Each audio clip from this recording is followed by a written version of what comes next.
Welcome to Conversations from the Pale Blue Dot. Today I interview philosopher Stephen Maitzen. What does the field of philosophy of religion look like from your perspective? Well, it looks too important to leave it all to theists. Remember to visit commonsenseatheism.com for more episodes and articles about God, science, and morality. Dr. Stephen Maitzen is a professor of philosophy at Acadia University in Wolfville, Nova Scotia, and author of a couple dozen papers and book chapters on philosophical atheism. Steve, welcome to the show. Thanks for inviting me. Steve, have you always been an atheist, and how is your worldview different than it was in your 20s? Well, there's a short answer to that question and a longer answer. I'll give you both answers. The short answer is no. I've not always been an atheist.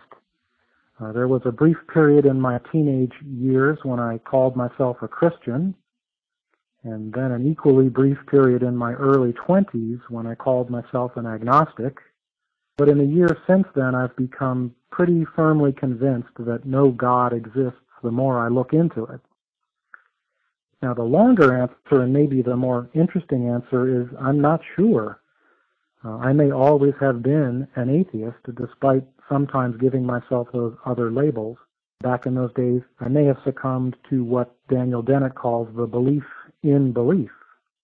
I may have figured it was more important to be thought of as a believer than actually to hold religious beliefs. And I think if you looked at my unreflective behavior back then, you would probably have found evidence that I didn't really believe in the existence of God, even if I said I did. For instance, I never celebrated or rejoiced in the death of Christian children on the grounds that their death had freed them from this veil of tears and sent them to paradise. But it's a good question why I didn't rejoice or celebrate. I mean, sure, we're going to miss the deceased child, but by dying, she has escaped the concentration camp that is life on earth, and is now experiencing endless joy that we can't even imagine.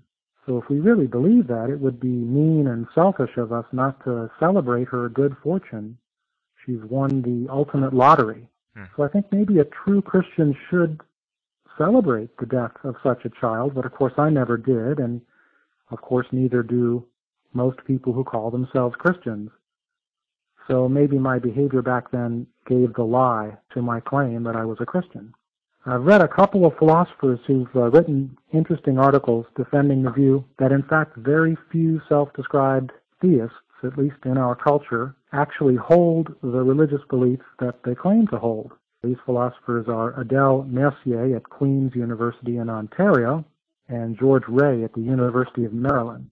Well, that brings up some very interesting questions that I've always wondered about, because I was a Christian, if anyone was a Christian. I was, experiencing God and praying and having visions and really studying God and chasing after Jesus and doing everything that the most on-fire Christians do. But I never celebrated the death of Christian children who I knew would go to heaven. And so I don't know that says that you weren't a Christian unless it says that nobody's a Christian. Well, let's talk a bit about philosophical atheism then. In most cases, in philosophical atheism, people think problem of evil, and that's it. But there's a lot more to it than that. One common argument is called the argument from divine hiddenness. How does that argument work? Well, very briefly, the argument is just this. If God existed, there wouldn't be any non-believers in God, but clearly there are non-believers in God, so it follows that God doesn't exist. Well, I think the meat is in that first premise. Why would we think that if God exists, there would be no unbelievers? It goes this way. If the perfectly loving God of classical theism existed, and because perfectly loving wanted to relate personally to all of his human creatures wherever possible, then there wouldn't be any non-believers in God. Or at least there wouldn't be any non-believers who were cognitively and emotionally capable of relating to God. And that's because you need to believe in God in order to enjoy a proper kind of human relationship with God. So if belief is a precondition for entering into this kind of relationship with God, and if God, in virtue of being perfectly loving, wants to enter into this relationship with each human being, then non-belief becomes puzzling.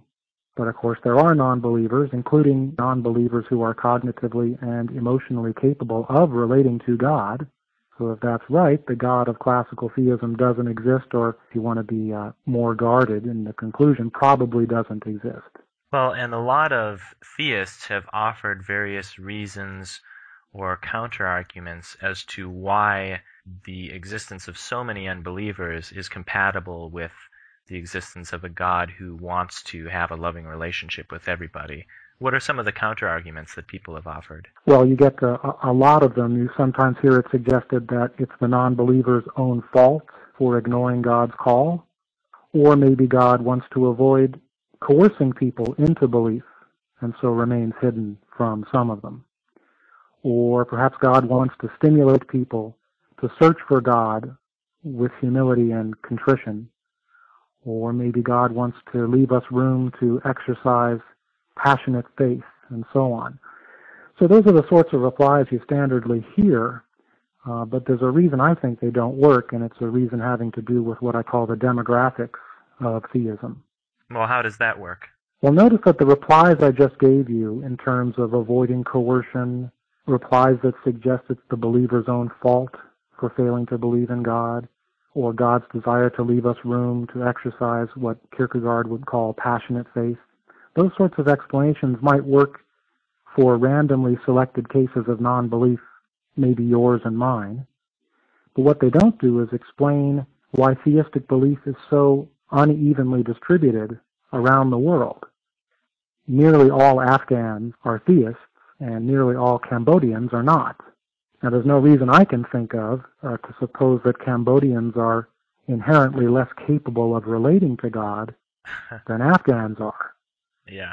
So, to my mind, the lopsided distribution of theistic belief around the world is much easier to explain in social scientific or historical and political terms than it is to explain by reference to a loving God who wants to relate to all of his human creatures. I think the clustered distribution of theism makes the argument from hiddenness much harder to rebut than it would be if theistic belief were uniformly distributed around the world. Yeah, that makes a lot of sense. I mean, the unbelief in, say, Vietnam makes a lot more sense to be explained by Pol Pot than it does to say that, well, people who are in Vietnam in this generation just happen to all have the psychology that they wouldn't respond to God or something like that. I agree. The naturalistic explanations you get are going to be referring to messy and haphazard influences, whereas the theistic explanations have to work in terms of a God who is planning this all somehow, an explanation that isn't messy or haphazard. Yeah. And I know from my own personal experience, I mean, when I lost faith in God, I was begging God to respond because I didn't want to lose my faith. And I know when I was traveling, one of my friends was really struggling with the same thing. She said, for years I've been calling out to God and just, please speak to me. I want to know who you are. And she just got nothing. And I remember one night she just wept. And I just can't imagine a loving God who wants to relate to the human beings that he created to relate to, refusing the desperate cries of people who really want to know him. I think it makes a lot more sense that he's just not there. Yeah, I think it's a powerful argument, and the argument you just gave is the one that one sees pretty frequently in the literature, and the responses tend to be to that argument. What they tend not to respond to is the demographic problem. Even if your case and your friend's case could be explained away, how do you explain away entire countries where nearly everyone is a non-believer in theism? Yeah. Especially when, as I say, there are naturalistic explanations on offer that seem to do a much better job of it. Yeah. Now, you also use this notion of the demographics of theism to respond to Alvin Plantinga and his idea about the sensus divinitatis. Would you just introduce us to how Plantinga argues and then explain how you think the demographics of theism challenge that as well? Sure.